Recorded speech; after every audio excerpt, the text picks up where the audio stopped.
Good morning and welcome to our Environment, Infrastructure and Economic Development Committee meeting for the 21st of September 2022. Can I ask Danny to confirm any apologies we have and substitutions and take a roll call of the members in attendance? Thank you. Yes, thank you very much, Convener. Actually, I have recorded one recorded substitution, which is Councillor Grant Stewart is joining us for Councillor Welsh. And so I'll just go through a quick roll call while we're here as well. So what I'll do, Conveners, I'll just go through the members that are in the chambers with us now, and then do a roll call for anyone at home. So in chambers, Councillor Allen are in the chambers, Bailey's in the chambers. Councillor Carr, I think you're joining us from home. Can you confirm that, please?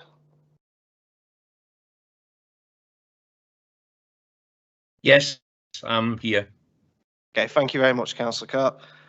And that Councillor Duff is joining us in the chambers, as are Councillor Forbes, Councillor Harvey, Councillor Kigali, Bailey McLaren, yourself, Convener, Councillor Robertson, Councillor Smith, Councillor Colin Stewart, Councillor Waters, Bailey Williamson, and as I say, Councillor Grant Stewart is also with us in the chambers today.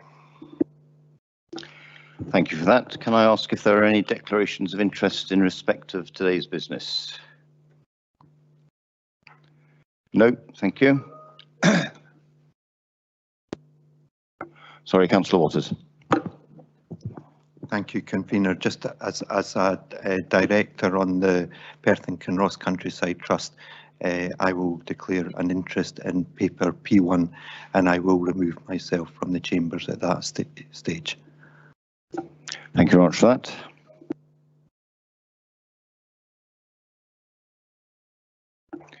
Councillor Duff. In the Scottish Outdoor Access Forum, I'm listed as a member. I'm not sure whether that's an interest that I need to leave the chamber during the paper or not. Take some advice on that. I think since the paper, am I getting?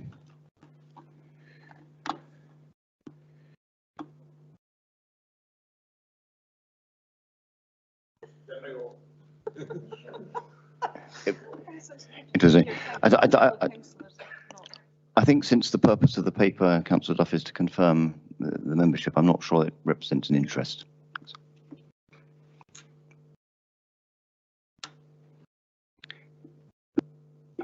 Any more declarations of interest? No.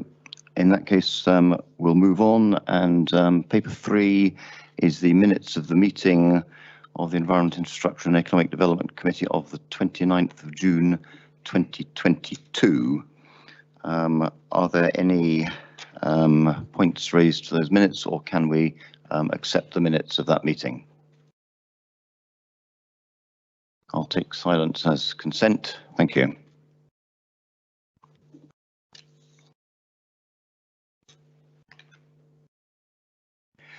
Moving on to paper 4.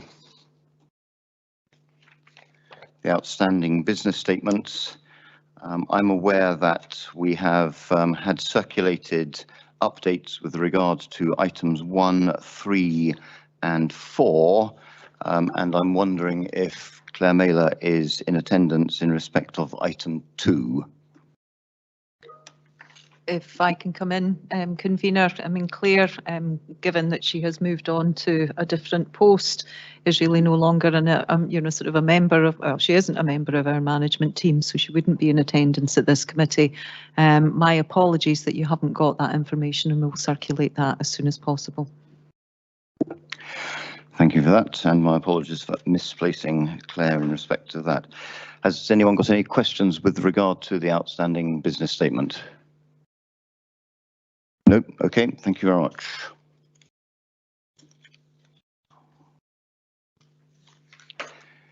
Moving on then now to paper 5, the policy and level of service for winter 2022-2023. Can I please ask Stuart Dowell to introduce this paper? Thank you.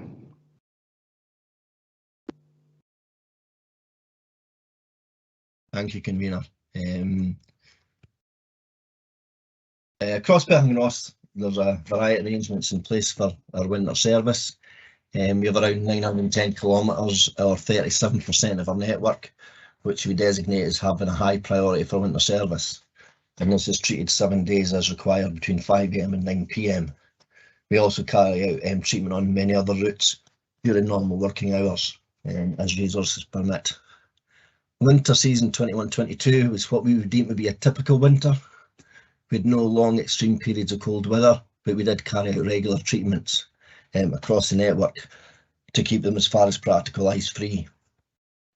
Operationally, we carried out marginally fewer evening treatments in advance of forecast ice forming, but we did carry out a higher number of morning treatments to deal with the imminent formation of ice as forecast by our forecast provider. Last winter, we made the decision to reduce the period of night shift that we had, and that was based on gritting activity and treatment on the network. The level of activity we did do last year was broadly similar to the previous seasons, and that's an indication that the period of cover that we implemented last year was an appropriate level of cover. As I said, last year was what we deem to be a typical sort of winter, and notably there were only 8 days of snow ploughing across 50% of the network, and that's compared to 37 days the previous winter, and we spread just under 15,000 tonnes of salt, which again was a significant reduction on the previous season. With over 1,600 grip bins, keeping them fully stocked when demand is high is always a challenge. With last winter being less severe, demand was lower and more manageable. The bulk bags that were introduced in winter 2021 were again available for communities where we were struggling to get grip bins filled in time. They were available, but we had no requests for bulk bags last year. And the expenditure during 2021 is reflected in typical type weather experience as well. We outturned the cost of 4.035 million, and that's sitting almost exactly on the 10-year average, although it's still above budget level. This year's winter period will run from 17th October to 16th of April 2023. We will again carry out a phased start and finish, but we have added 2 weeks on the end where we have a 4-vehicle availability, and this is because almost every winter we are required to carry out occasional grits into mid-April, and we're required to seek volunteers to do so. So this winter we're looking to have 4 drivers rotated on for that extra 2 weeks just to cover that eventuality. Night shift will again operate for the reduced period of 13 weeks from the end of November to the end of February. We don't do footway treatments on public holidays and operate only a Category 1 service on weekends. So with Christmas Day and Boxing Day being the 1st and 2nd, and if Christmas Day and Boxing Day being a Sunday Monday, and the 1st and 2nd falling on a Sunday Monday, we've actually rotated our footway routes for treatment on these Monday and Tuesdays to prevent 3 straight days with no footway treatment. The salt cost has increased again this season due mainly to shipping costs, and as a result we have moved to the more competitively priced rock salt across all our depots. Rock salt does absorb water, and as a result we have brought less tonnage into the depots in advance and will replenish mid-season with stock direct from the supplier. The additional bulk bags I mentioned for communities where we cannot get to grip bins as quickly as they'd wish will be available again, and we also have replacement grip bins available for issue out prior to winter, although with over 1,600 grip bins we're not looking to increase this number widely. We're looking at a QR code system for requesting grip bin refills, and although this won't be in place for the start of winter, we hope to introduce it mid-season.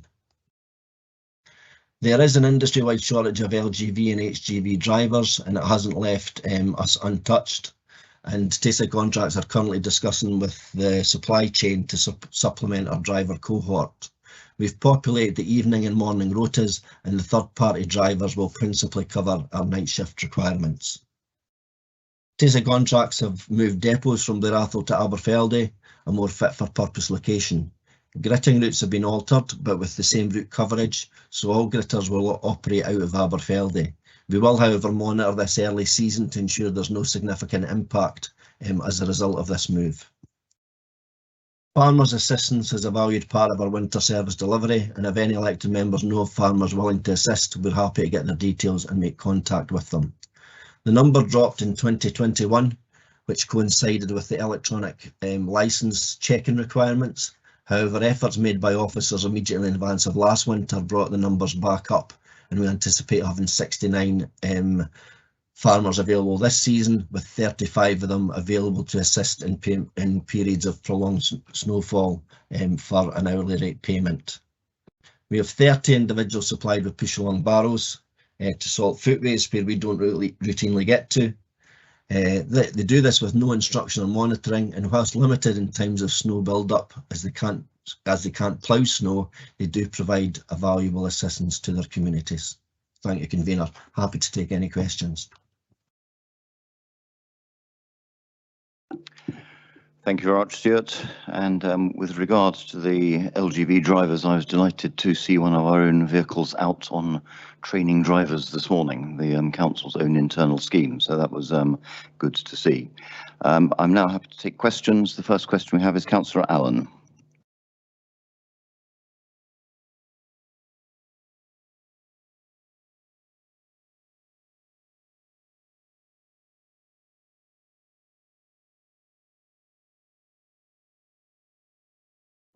It is now. Thank you, Convener.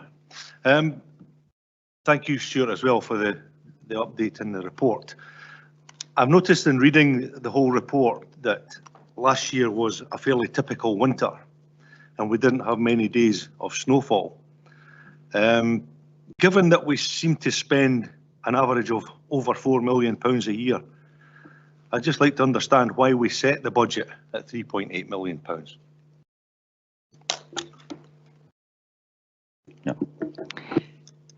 Thank you, Councillor Allen, for that question. The budget process is one that the elected members engage with every year. What we tend to do is bring forward potential savings, but we also bring forward an inflationary increase on the budget as it stands. And that's the process that we've undertaken for a number of years, so that what's showing there is the 3.8 million is the budget that was agreed by elected members in February.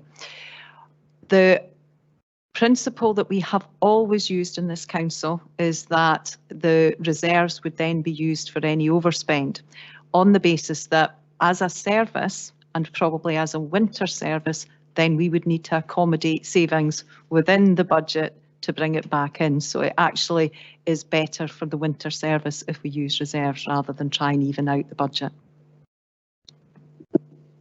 That's great. Thank you. Thank you. And we now have Councillor Robertson.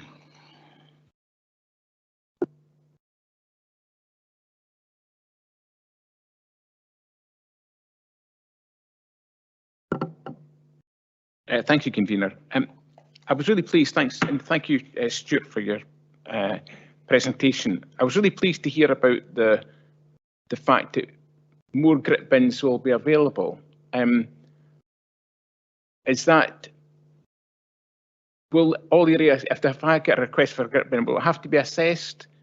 And is there a strategy for where grit bins will actually be put? It has to meet certain criteria before you'll put it in place. Is that correct?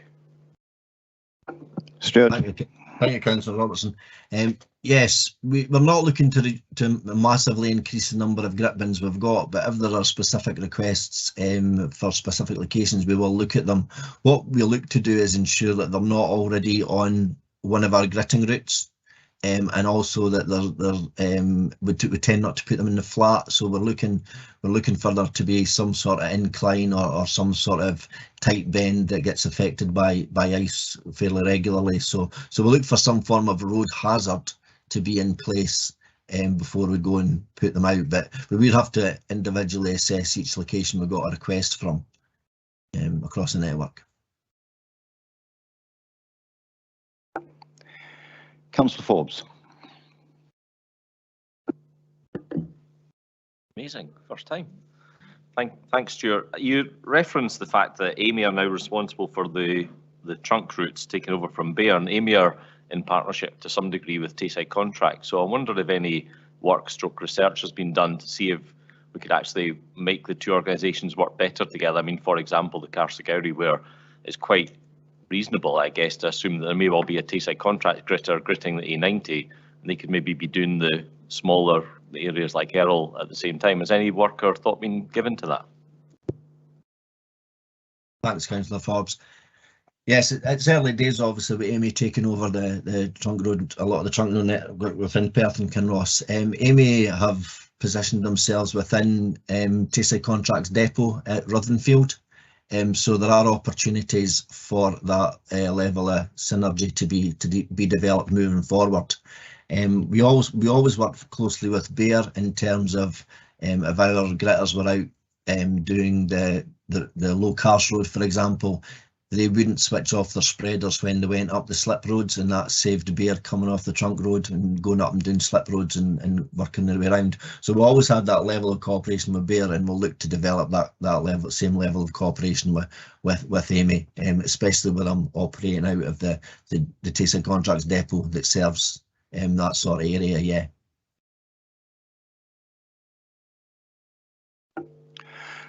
Thank you. We now have Bailey McLaren.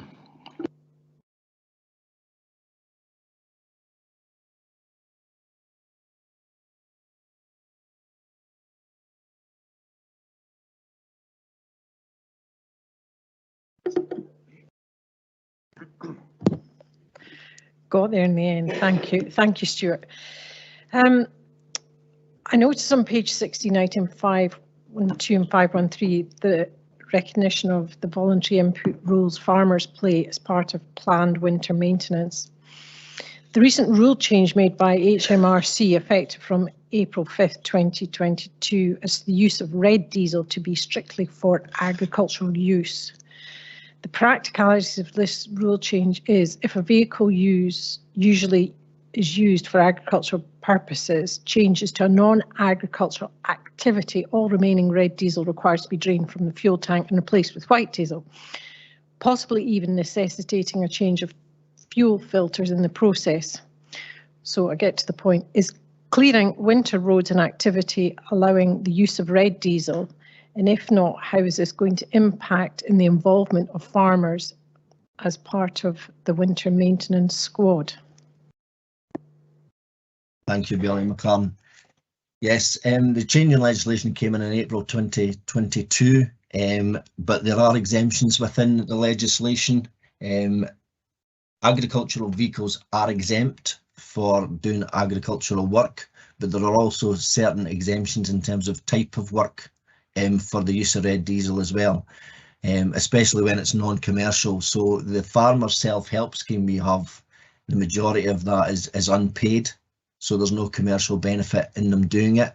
So one of the exemptions in paragraph 3.3 of the regulations is for the purposes of gritting, snow clearing and dealing with flooding. So farmers, our understanding is that farmers will be exempt from transferring to white diesel to carry out the voluntary snow clearing and gritting they do for us on the network. What we're currently doing is writing out to all the farmers who have previously agreed to do it on an hourly paid rate basis, just to establish what their position is in terms of their use of red diesel, white diesel, and we'll address that once we've got a bit more information. But our understanding is that can still go ahead the way it had previously. In terms of the regulations, but we're going to double check on the ones that are getting remuneration for doing it for us. Thank you, and I will make efforts to recruit some new farmers for your squad, but thank you. Thanks very much. Thank you, Claire, for your efforts to recruit further assistance, and thank you, Stuart, for your detailed knowledge of HMRC regulations. I'm impressed. Councillor Kugali, I notice you have two questions. Can we take the first now and come back to you for the second? Perfect. Is that working? Yeah. On page 16, 5.9, it references the change to rock salt instead of marine salt. As somebody that isn't a salt expert, apart from the reduce in price, is there any actual difference in terms of the the service provided? I'm sure Stuart has all the detail here. Stuart. Thanks, Councillor Kigali. The only real difference, it operates the same way on the ground and when it's dry. The only real issue we get is if the salt becomes excessively wet, it can start to clog in the back of the gritter hoppers.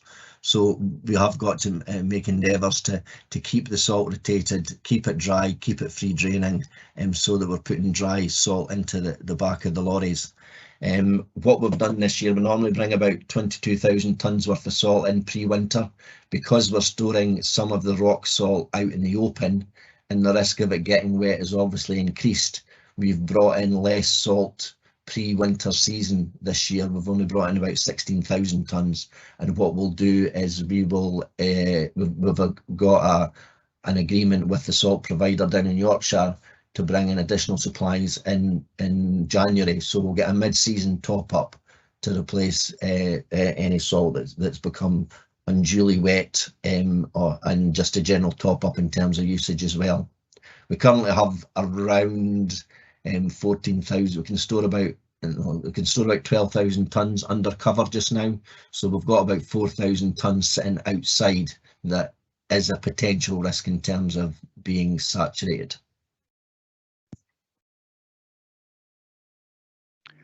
Thank you.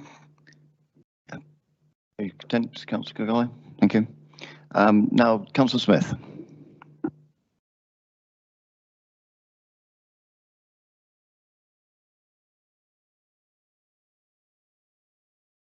There we go. There we go. Thank you, Convener, and thank you for your report there. Stuart, my question would be, pre all this winter maintenance, etc., as you'll know recently, with all the flooding we've had in Perth and all around the areas, what do you do regarding clearing away any waterways so that we can get the water off the road so that it doesn't freeze? Do you do any pre-preparation for your winter maintenance? Thank you. Thank you, Councillor Smith. We don't do anything specific in terms of pre-winter preparation. We do have what we call offlets that are cut through verges into farmers' field. We do have a routine. We do have our supervisors who do routine inspections, and if they establish any blockages just generally throughout the year, they will instruct TSA contracts to go and recut these offlets. We've got our regular and our routine gully emptying operations, so again we just continue that throughout the season, but we don't make any specific arrangements immediately in advance of winter, just because the size of the asset is so big and the time scale is relatively short. We just work our way through it throughout the course of the year.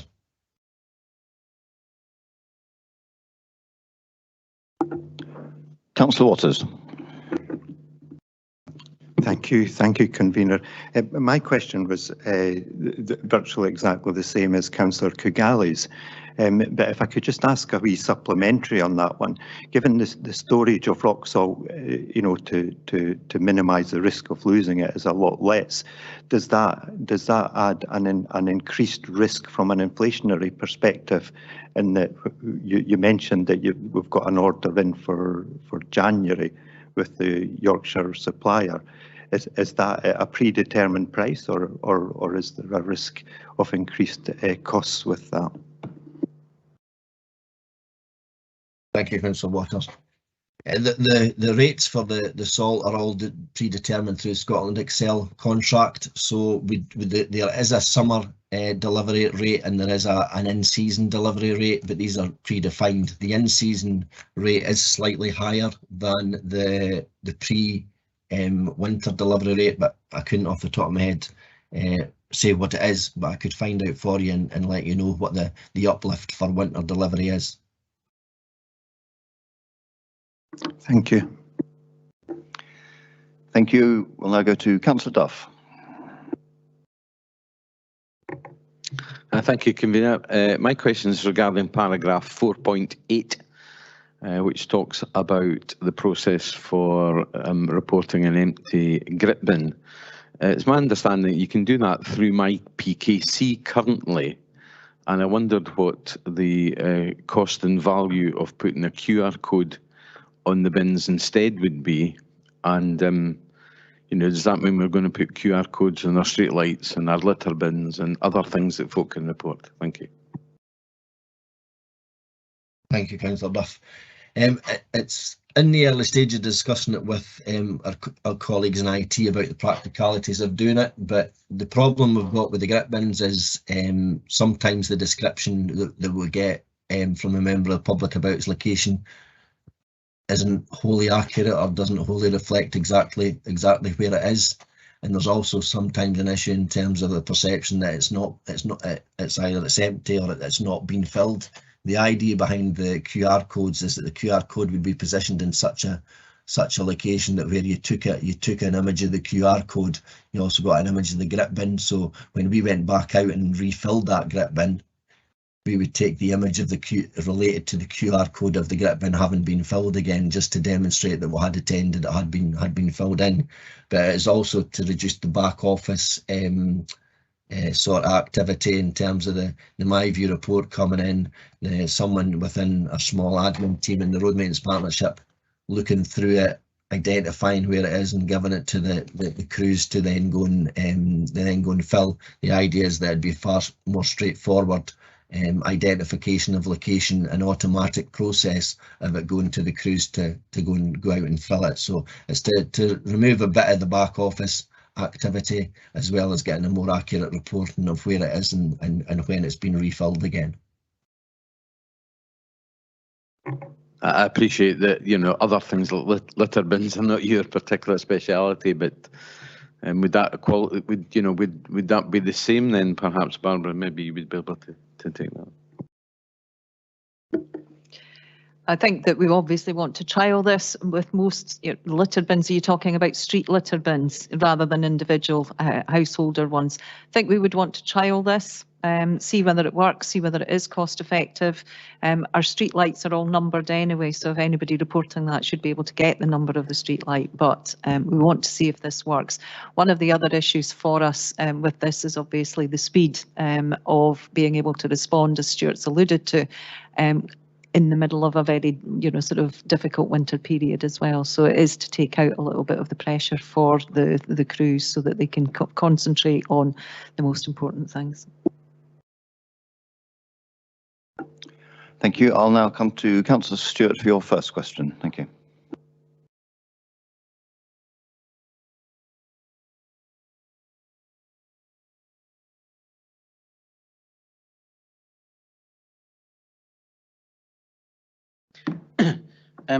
Thanks, Convener.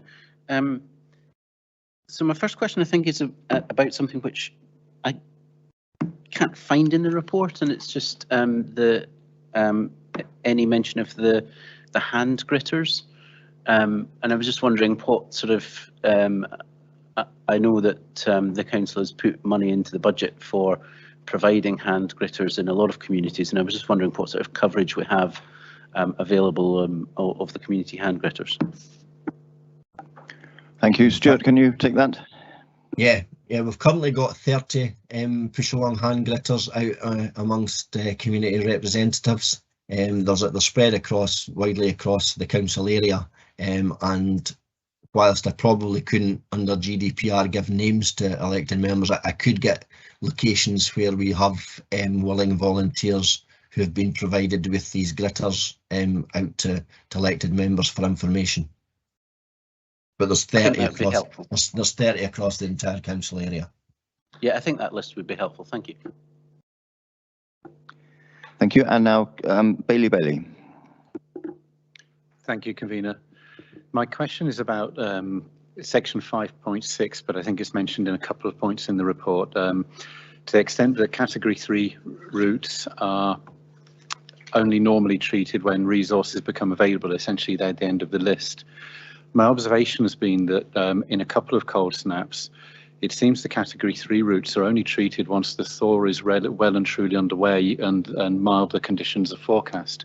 And I was wondering if officers have an opinion on the effectiveness of doing that and whether that's a good use of resource, or whether potentially we're doing category 3 routes for appearances, and with an amendment to this we could maybe take the requirement away to be seen to be doing category 3s, especially when the prevailing conditions are on the improvement. Thank you.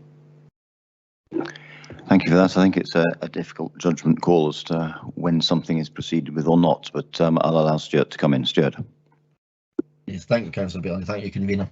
Yeah, unfortunately, we can only get so much done, and we do concentrate on our category 1s and 2s, and you're quite right. By the time we get to our category 3s, there very often is a thaw starting. The thaws cannot sometimes be quite short-lived. So the fact that we get out to a category 3 and give it some form of treatment and leave a residual level of salt on the network for forthcoming renewed periods of cold weather is sometimes a benefit. But yeah, it is a bit of a judgment call as to whether we say to the public, look, there's a thaw underway, we're not going to bother coming out and do it at this moment in time. And again, the feedback we would get from the community that wanted it done at that moment in time may override the fact that the thaw's coming in, and there's not a great deal of added benefit in doing it at that point. So it is a bit of a judgment call that's quite difficult for officers to make just at that moment in time. We do have freeze thaw winters here, as opposed to freeze winters, and at most altitudes here anyway, and I'm sure we wouldn't want the freeze winters. I'll now move on to the second questions, and Councillor Kigali. Yeah, just on the communication and consultation aspect, given that we've got community council elections coming up and we may be greeted with hopefully a number of members who may not have sat on it before, is it worth communicating to them in a similar way to we have releases of the planning lists, which roads are going to be gritted and salted, so that there's just that communication going to them, because that question will inevitably be asked of elected members. Thank you, Councillor Kigali. There is on the website, there is an actual plan that shows all the routes that we treat, and it's available to the public. So it's got our category, it's got our night shift routes, our category 1 routes, our category 2 routes, and our footway routes all detailed on it. So what I could do is I could put that link out to elected members, so as I could direct the community council members to that part of the website for details of what we do treat and when we do treat it.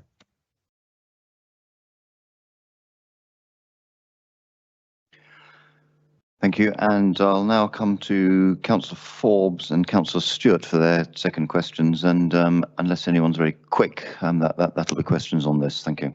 Councillor Forbes. Thanks, Convener.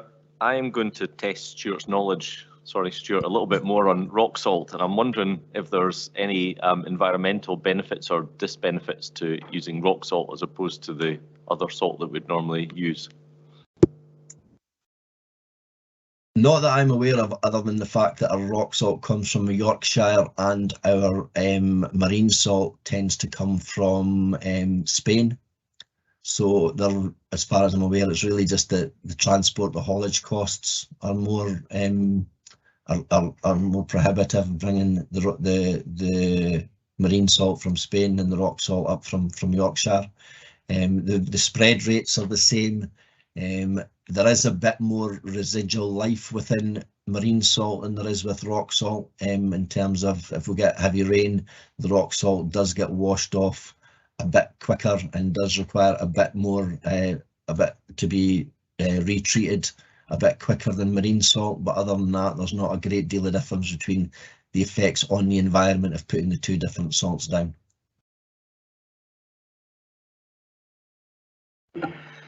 Thank you, and Councillor Stewart for the last question here. Thanks, Convener. I was just wondering whether, in terms of an ongoing episode of severe weather, whether we've got a feedback mechanism in place, for example, from A&E,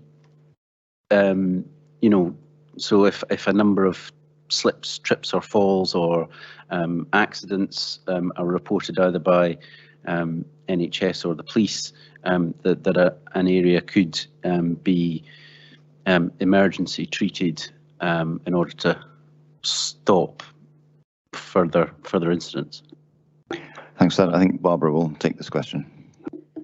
I can start and Stuart can come back in just to confirm or otherwise what I'm going to say. So hopefully I'm going to say what happens. In the event, Councillor Stewart, of a severe winter, then we would be having incident management teams, which would include all council-related services and our partners, which would also include the health and social care. If necessary, police and fire and rescue would be involved in that as well. So we would be picking up any particular issues in any particular areas. That information could also come in from elected members that we would then channel to Stuart and Stuart's team to be able to address that. And we have got very good instances where we've done that, where we've become aware that even getting to PRI has been an issue. Stuart will make sure that gritters go round there on a regular basis, and the same would be for Murray Royal or any place else, or roundabout doctors' surgeries as well, if necessary. So we do that already. Yes, thanks, Barbara. That's this scenario in terms of severe weather. We have no formal reporting system during routine weather, but we do, if we've got a call from any one of the hospitals to say there'd been a significant number of falls, a trend of significant number of falls in a location, we would react to that. We also have what blue light arrangements with fire, with police, where if there's a number of accidents at a specific locus, if they let us know, we will go and treat that, and we do that 24 hours a day. So we would redirect our night shift driver to a specific location where there would have been some late evening accidents. We did it a few years ago out near Auchterarder, between Aberystwyth and Auchterarder. There'd been a couple of accidents within 20 minutes, half an hour of each other. The police were putting it down to ice, so we redirected our night shift gritter to go and treat that route. We've also had requests from the ambulance service they were struggling to get to some remote locations to pick up a pregnant lady, so we reacted and went and provided the service up near Fowlis some way to assist the ambulance service get to the lady. So yeah, we do, but there's no actual formal process in place for routine weather. Thank you. And just to quickly follow up, the policy before us allows us to prioritise those areas that otherwise might not necessarily get treated. The policy allows me to use discretion. Thank you. I'll allow Councillor Forbes a last salty question. And Councillor Stewart, did you have a further question to ask? Okay, Councillor Forbes, your last salty question. It's not about salt this time, convener, I'm afraid. I want to revisit, if it's okay, the thing I spoke about earlier about Amy and Tayside Contracts maybe working more closely, and I was really pleased that Stuart said they were kind of working away on that in the background. I don't really want to get down the route of an amendment or anything, but wonder, convener, if you'd allow a commitment from you and from Stuart that will happen, and it will form part of the report for next winter, as in this report next time, or perhaps even come back to this committee before then, so we can see what arrangements might be in place and any benefits or otherwise of working, those two organisations working more closely together. If Stuart wants to come in, but it might seem reasonable that we put that down for the business statement for the next meeting as to how that's been dealt with. Stuart, do you want to come in? Yeah, I'm happy to come back with arrangements we make with Amy. They took over the contract on the 16th of August, so they haven't had the trunk road contract for a very long time. But the fact that they're sharing the depot with Tayside Contracts gives us the benefit to have economies of scale in terms of salt stores using salt, loading salt. So there are opportunities there that we can explore as we move further into winter. And I'm quite happy to bring something back to committee to demonstrate what we've done, maybe around about November time or whenever suits best. But yeah, we could look to do something around that. That's not a problem. Thank you, Stuart. And Mark Butterworth has indicated he'd like to contribute to the answer here. Yeah, thanks, convener. Yeah. Oops, sorry. Just to add to Stuart's response, we are in discussion with Amy about a potential further depot share at Turf Hills in Kinross. So we are looking to see what we can do there in terms of joint working and hopefully generating a little bit of additional income to help the budget situation.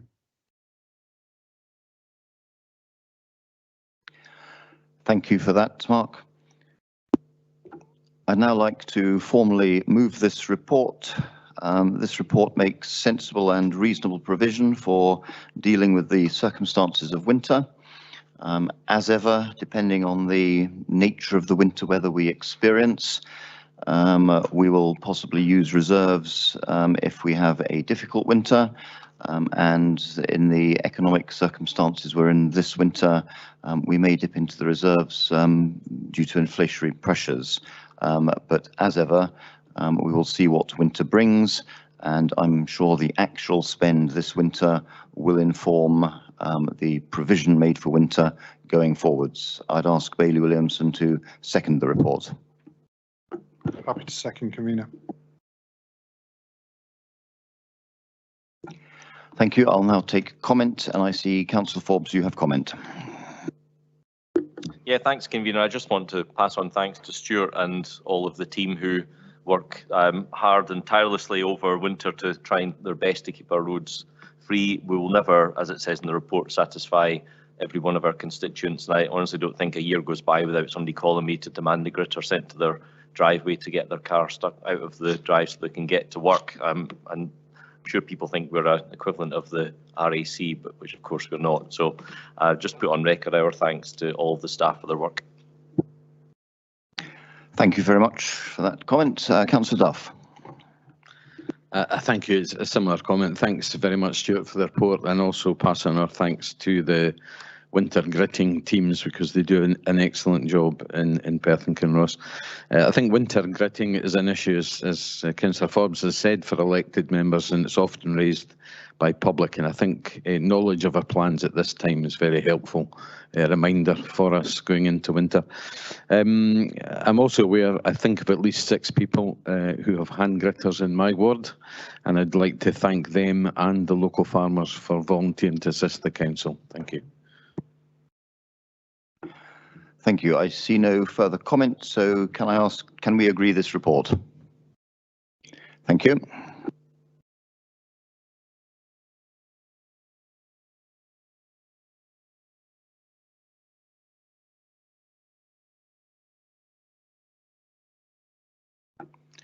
We'll now move on to paper 6, the update and proposals for the Scottish Government Place-Based Initiative Investment Programme, and I'll ask Carleen Doherty to speak to this report.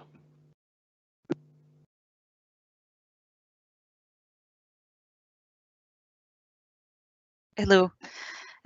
This report provides an update on projects, progress with projects which have been allocated funding from the Place-Based Investment Programme, and it recommends further projects to receive funding from the programme allocation.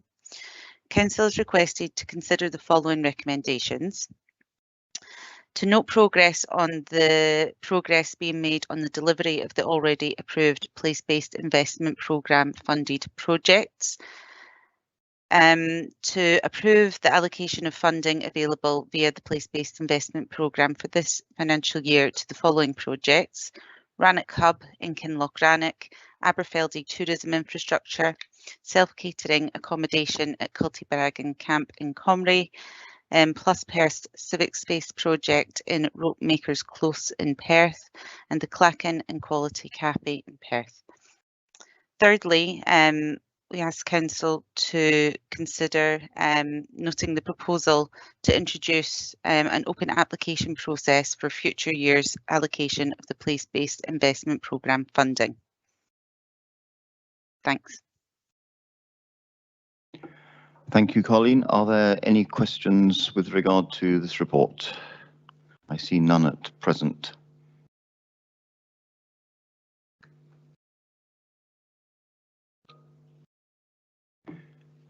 Councillor Duff. Thank you, convener. I'm just quickly trying to find the point in the paper I was trying to raise, but effectively, I think it talks about the projects that were listed for the funding there, and I think in the last one it talks about the Clachan Quality Cafe and the demolition around that, and if it does begin by October, the council will be required to find, if you like, further projects to use the allocation of that grant up, knowing that we've experienced issues in the past with trying to find projects to meet the very tight timescale placed on the funding by the Scottish Government. Are there other projects, I'm not asking you to name them certainly, but are there other projects that you're aware of that we can allocate this funding to should we not need it for the Clachan Bar and Cafe? Thank you. Thank you. That, I think we're going to need it for the Clachan, but I'll ask Carleen to come in to answer the question. Thank you. Certainly the indication at the minute is, we're proceeding on the basis that we are going to need it, but of course we have developed a backup list of projects which could benefit from this funding in terms of aligning with the aims of the fund and be able to commit the money for their projects by the end of March 2023, which is the date that it would need to be committed by. There is a funding need from those 4 projects of 600,000. So obviously we wouldn't have it quite that much to commit, but we would be able to choose between and speak with those 4 projects and assess which ones to proceed with to use up to allocate the funding that becomes available should the Clachan and Quality Cafe not proceed, or should we not need to proceed with it. Thank you. I think Barbara would like to come in to add to the response. And just to add to that, then we're also aware that some of the other projects that are currently have approval may, sort of because of inflation, require some further funding as well. So that would give us a little bit of wriggle room for them as well. Thank you, Councillor Kigali. Yeah, just a point of clarification, really. When you search for the PBIP online, it says that the total budget is 325 million, and just wondering why the total here comes to 140. Carleen, are you able to address that?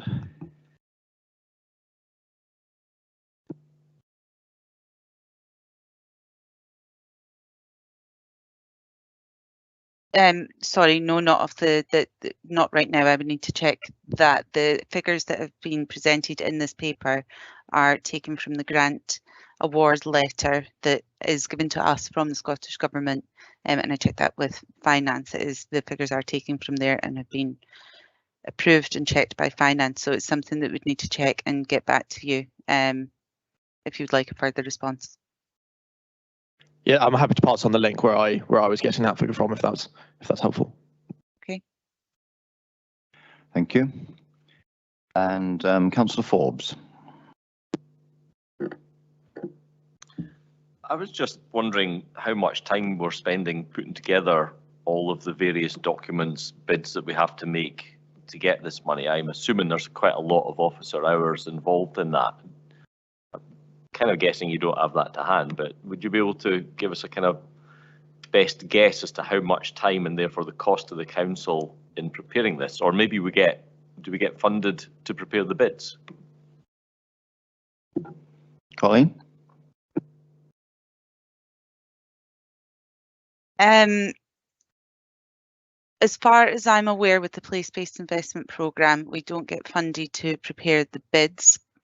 I don't have information on how many officer hours it takes to prepare the bids, but this funding, and obviously Barbara or Alan can correct me if I'm wrong, but we don't prepare the bid to then go back to the Scottish Government for approval. These projects get approved for funding at this committee, so it's not that the bids for these projects are going beyond us to the Scottish Government. So compared to other grant funding initiatives, by the Scottish Government, there is less officer time, I would imagine.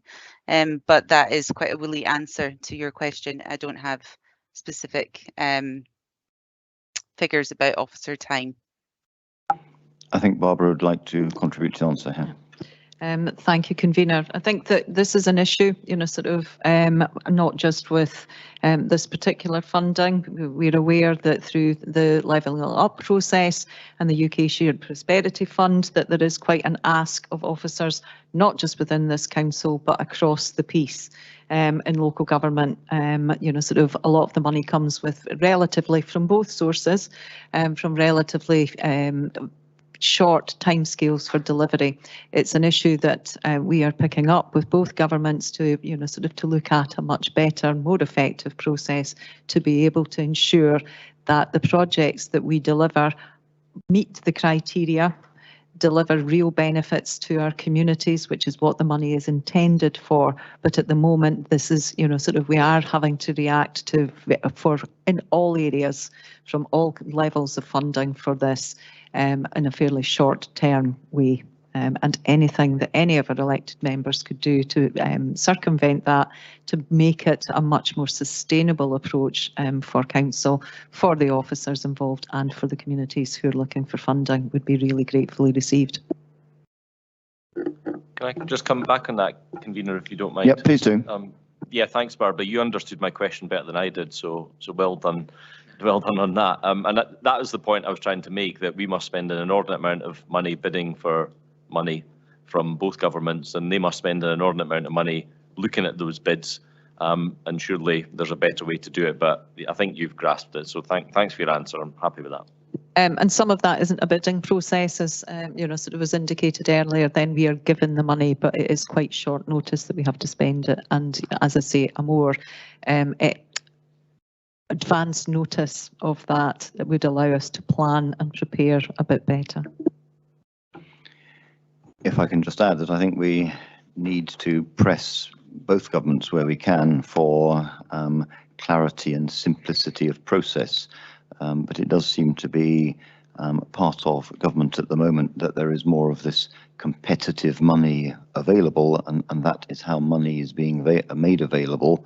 And we, I think, need to be part of that process, and unless it's very obvious that the balance of advantage of that money weighs negatively against the costs of seeking that money. Thank you. There being no other questions, I will seek to move this report. The Scottish Government Place-Based Investment Programme gives us just over £1 million this year and slightly less in future years to take forward a number of useful community projects, and I would ask members to support this paper. Thank you. Can I ask Bailey Williamson to second the paper? Happy to second, Convener. Thank you. Do we have any comments on the paper? Councillor Duff. Thank you, Convener. I just wanted to say I very much welcome the allocation of about £600,000 to two projects in my ward, in the Highland ward, the Aberfeldy hub and also the Rannoch hub. I think both these projects will make significant differences in these two communities. Thank you. Thank you very much. Are there any further comments? If not, I see none. Can we agree this report? Agreed. Thank you.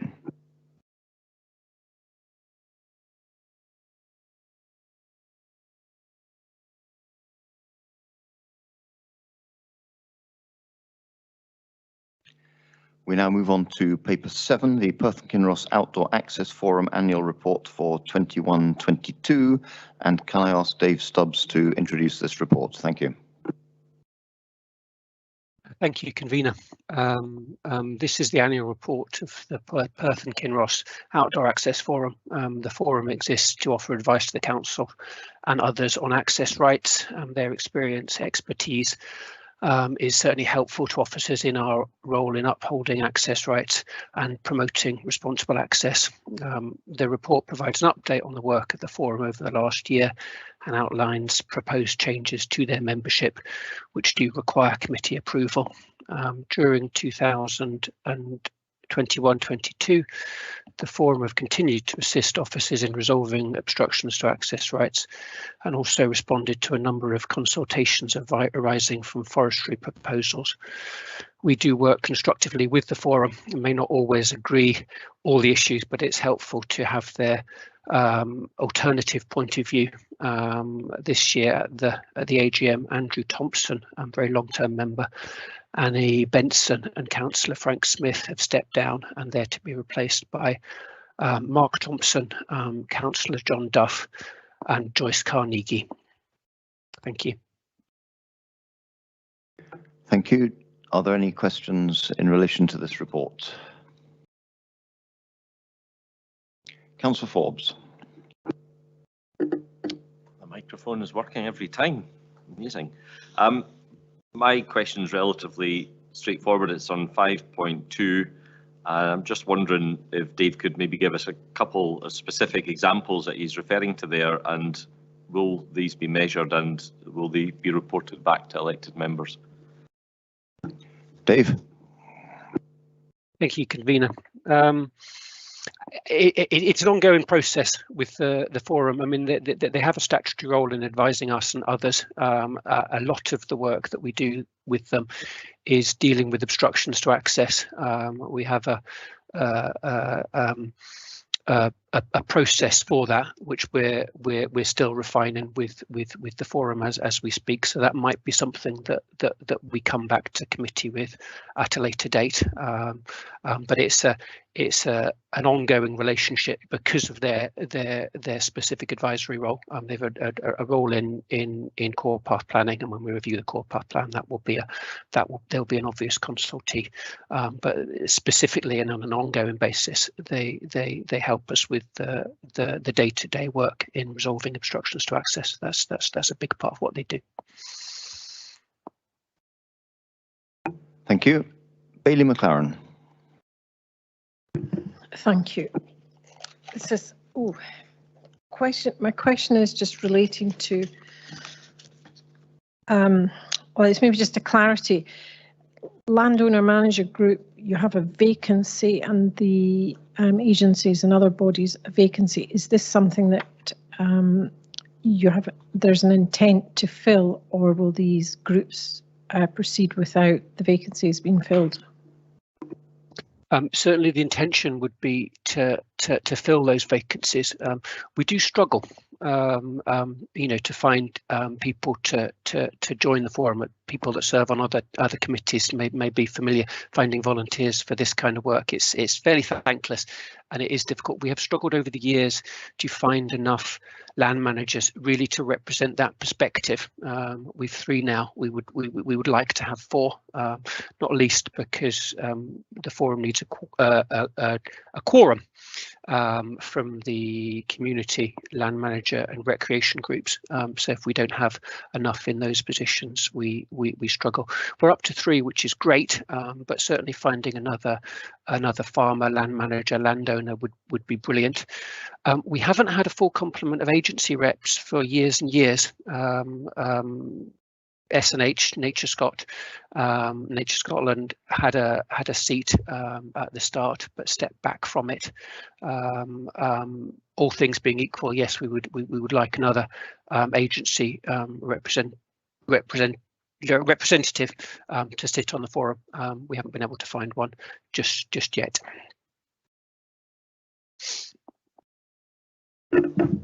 Thank you for that. I would happily offer assistance to certainly help find a willing person to stand in the landowner manager group, and I would certainly give you my commitment to try and assist you with that and possibly the other.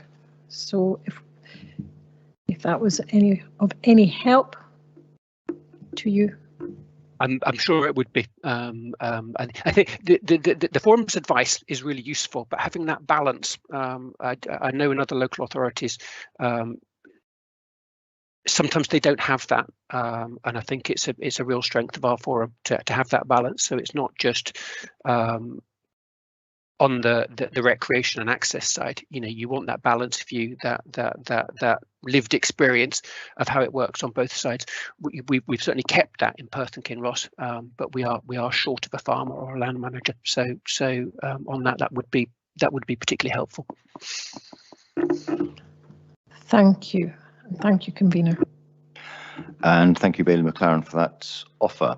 I see no further questions, so I will move to moving this report. I welcome this report. I'd like simply to give thanks to those who have served in the forum and to those who have chosen to serve for the future, noting there the difficulty there is in getting people to volunteer. Can I ask Bailey Williamson to second this report? Happy to second, convener. Thank you. Are there any comments from members? I see none. Can we agree this report? Agreed. Thank you.